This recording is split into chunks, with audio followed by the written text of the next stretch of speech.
Hello નમસ્કાર જય શ્રી કૃષ્ણ. હું છું તમારો પ્રિય ખજૂરવેલ. મને ઘણા લોકોએ કમેન્ટમાં એવું પૂછ્યું હતું કે તમે ક્યાં રહ્યો છો અને તમારું ઘર બતાવો. તો હું બારડોલીના બાબેન લેક સિટીમાં રહું છું અને આજે હું તમને બતાવીશ મારું ઘર જ્યાં હું રહું છું. તમને કેવું લાગ્યું છે લાઈક કમેન્ટ શેર કરજો અને કમેન્ટમાં મને જણાવજો કે તમને મારું ઘર કેવું લાગ્યું.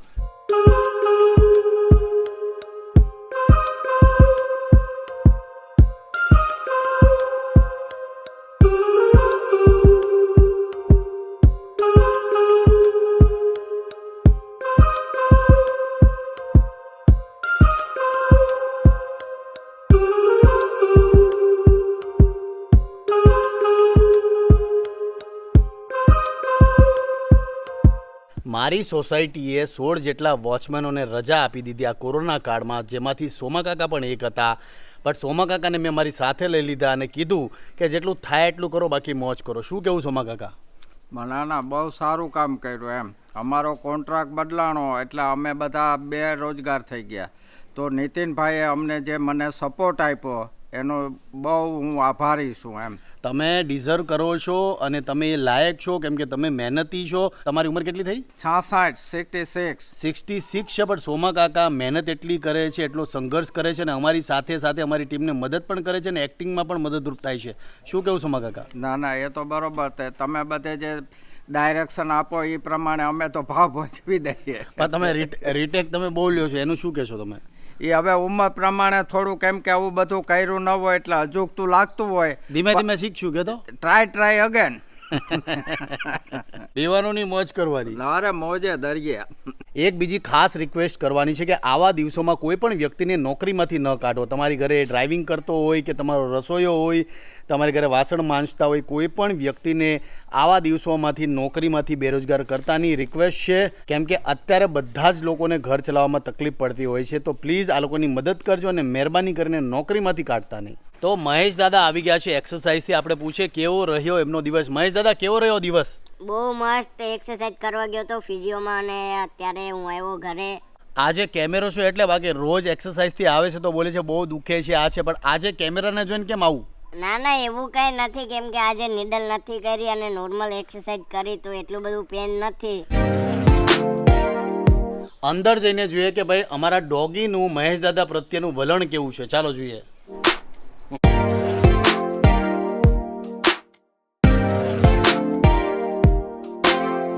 તરુણ, ત્રીજી વખત આપણે આપણું ઘર રિનોવેટ કર્યું છે, શું કહીશ?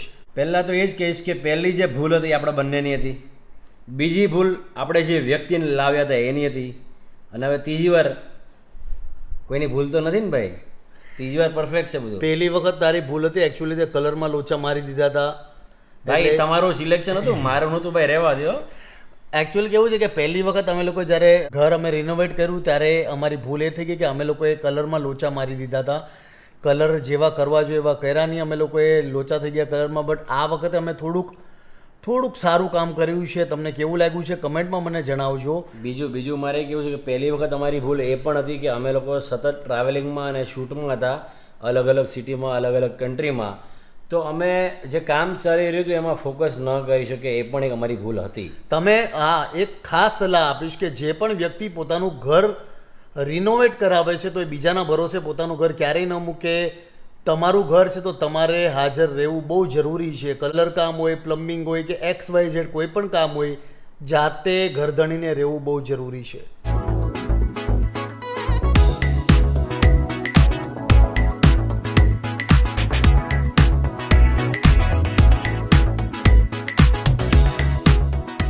મારી પાછળ તમે જે પીપળો જોઈ રહ્યા છો ઓલમોસ્ટ 2 માળ જેવડો થઈ ગયો છે. જ્યારે મેં આ ઘર બાય કર્યું હતું ત્યારે આ પીપળો બહુ નાનો હતો. ત્યારે મારા ઘરનું રિનોવેશન થઈ રહ્યું હતું અને અમુક મજૂરોએ આ પીપળાને કાપવાની કોશિશ કરી હતી. ત્યારે મારા ફાધરે એક સુંદર મજાની વાત કરી હતી કે દીકરા, આ પીપળો તું ક્યારેય કાપતો નહીં, પીપળો પિતૃનો અવતાર કહેવાય છે. અને મારા ફાધરની વાત મને આજે પણ યાદ આવે છે. તમે જોઈ શકો છો કે પીપળો અત્યારે કેટલો વિશાળકાય થઈ ગયો છે. ઇન શોર્ટ, વૃક્ષો ક્યારેય કાપવા ન જોઈએ.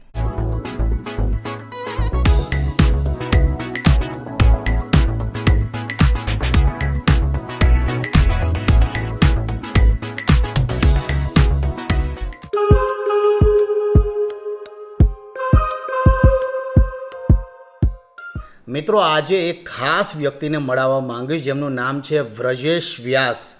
જ્યારે મેં મારા ઘરનું રિનોવેશન કર્યું હતું, મને હજી પણ યાદ છે, અમારું ઘરનું રિનોવેશન થઈ રહ્યું હતું, ઘરમાં તોડફોડ ચાલુ થઈ ગઈ અને એ દરમિયાન લાગી ગયું બારડોલીમાં લોકડાઉન. મારું એક બીજું ઘર છે અસ્તાનમાં, જે અહીંયાથી 2 કિલોમીટર થાય છે, પણ મારી આખી ટીમને ત્યાં લઈને મૂવ થવું એ થોડું અઘરું હતું મારા માટે. હવે એ ટાઈમમાં મેં વિચાર કર્યો કે હું મારી સોસાયટીના ગેસ્ટ હાઉસમાં રહી જાઉં, પણ પછી મને એવું થયું કે લોકડાઉન લાગી ગયું છે.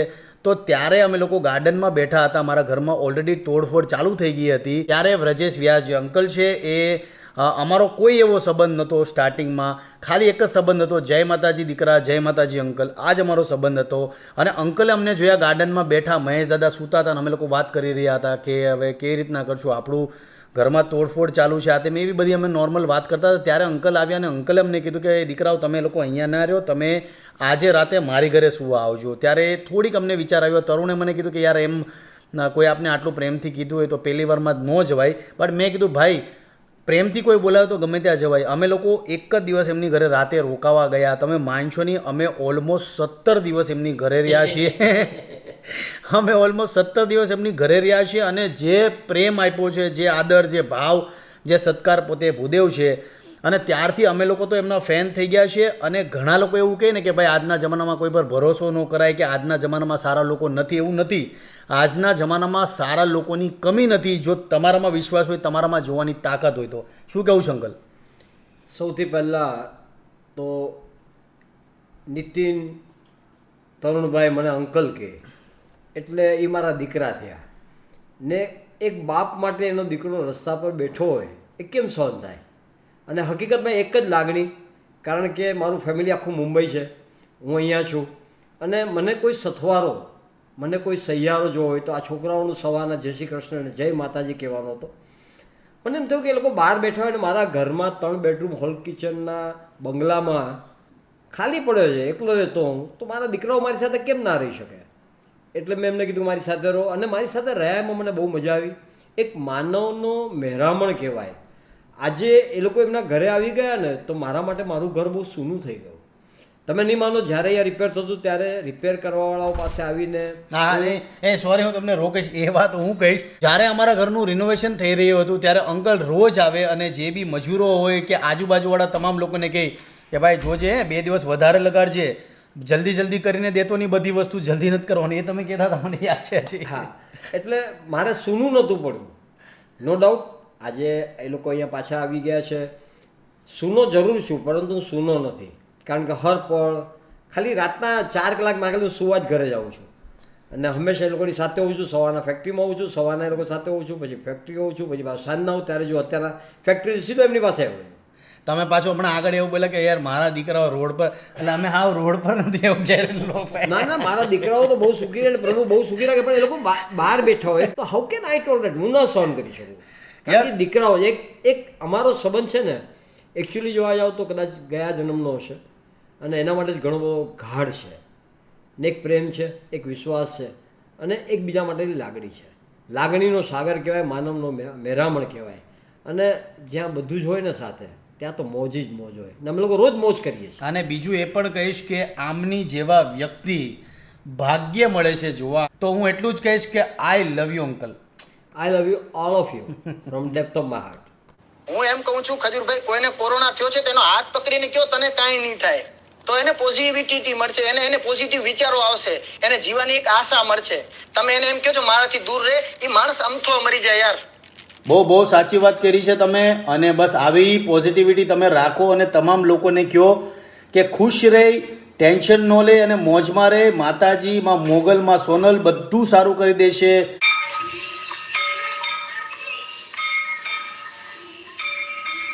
એક વાત તમને જરૂર કહીશ કે હું જ્યારે પણ રૂમમાં એન્ટર થાઉં છું એટલે તરુણ જાની અને Mahesh Goraniya all the time મોબાઈલમાં બિઝી હોય છે. તો આપણે એમને પૂછે કે ભાઈ શું છે આ બધું નાટક, ક્યારે બંધ કરશો? નાટક નથી ભાઈ, ફોન પર કામની વાત કરીએ છીએ, એવું નાટક તો નથી. એમને પણ ઓલવેઝ તમે બિઝી હોવ છો ફોનમાં ભાઈ. અરે અમે કામ ધંધા વાળા માણસો છે ભાઈ, અમારું કામ તો કરવું ને. લે એટલે હું કામ ધંધો કરો છો? એડિટિંગ હોય, ફલાણું હોય, ઢીકડું હોય, પછી ટીવી જોવાની હોય, પછી કોઈના મેસેજ આવે તો એનો રિપ્લે દેવાનો હોય. 17 બિઝનેસ લઈને બેઠા અમે, થોડા તમારી જેમ નવરા છે. આપણા ઘણા ફેન્સ લોકો એવું કીધું કે ભાઈ તમે લોકો સુવો છો ક્યારે ને ઉઠો છો ક્યારે? તો મહેશ દાદાથી શરૂઆત કરીએ. મહેશ દાદા, એન્ડ આઈ થિંક રાતના 3:30-4 વાગી જાય છે સુવામાં. અને ઉઠો છો ક્યારે? ઉઠવાનું તરુણભાઈ નીતિનભાઈ ઉઠાડે ત્યારે, હા બરાબર ને? હા. આપણું તો સુવાનું જો આગળ વેબ સિરીઝ કે કંઈ જોતા હોઈએ તો 2-3 વાગે, 3:30 વાગે, અને એડિટિંગ હોય તો 1 વાગે, અને કંઈ કામ ન હોય તો 12 વાગે. ઓકે. તમે તમે ક્યારે હોવો? મારો શેડ્યુલ એવો છે કે હું ઓલવેઝ 11-12 વાગે સુવાનું વધારે પ્રિફર કરું છું. ક્યારેક ક્યારેક મોડું થઈ જાય છે, બટ મોર્નિંગમાં 6 થી 7ની વચ્ચે હું ઉઠી જાઉં છું. આ આદત મારી નાનપણથી છે, કેમ કે હું જ્યારે સ્કૂલમાં ભણતો હતો ત્યારે અમારી સ્કૂલ સવારની હતી, સવારે 7 થી 12, એટલે એ હેબિટ અત્યાર સુધીની છે. અને રાતની સિચ્યુએશન એવી હતી કે મારા ફાધર રાતે 8 વાગ્યા પછી દરવાજો બંધ કરી દેતા હતા, એટલે અમે ઘરની બહાર નહોતા નીકળતા. એટલે સિચ્યુએશન એવી થઈ ગઈ કે 11 થી 12ની વચ્ચે હું સૂઈ જતો હતો, અને 7 થી 12 મોર્નિંગની સ્કૂલ હતી. એટલે બસ આવો શેડ્યુલ છે મારો ઉઠવાનો અને સૂવાનો. અને એક વાત બીજી કે નીતિનભાઈ જ્યારે આમ અમે સિરીઝ જોતા હોય, બધું કરતા હોય, પોતાને જોવી હોય અને ચાલુ બી કરાવે, પણ થોડીક વાર થાય, માનો કે એક એપિસોડ પતે કે 1.5 પતે એટલે સૂઈ જાય. આ ભાઈનો રેકોર્ડ છે અત્યાર સુધી કોઈ પણ થિયેટરમાં મૂવી જોવા ગયા હોય કે કોઈ પણ તમે એમ કહો કે આપણે આજે મૂવી જોઈએ ઘરે, આ ભાઈ ઊંઘી જ જાય છે. આ ભાઈનો ઊંઘવાનો ધંધો છે. હું એક્સેપ્ટ કરું છું કે મને ઊંઘ આવે છે, તો હવે આમાંથી કેવી રીતના બહાર નીકળું મને પ્લીઝ સજેસ્ટ કરજો બધા. કરજો ભાઈ ખાસ, કેમ કે આ તો શું છે, થિયેટરમાં પોપકોર્ન ખાઈ અને ભાઈ હોઈ જાય. ને પછી ઘરે અમારે 2-3 વખત એક એપિસોડ જોવા પડે. અમે એટલે થોડુંક એને કહેજો.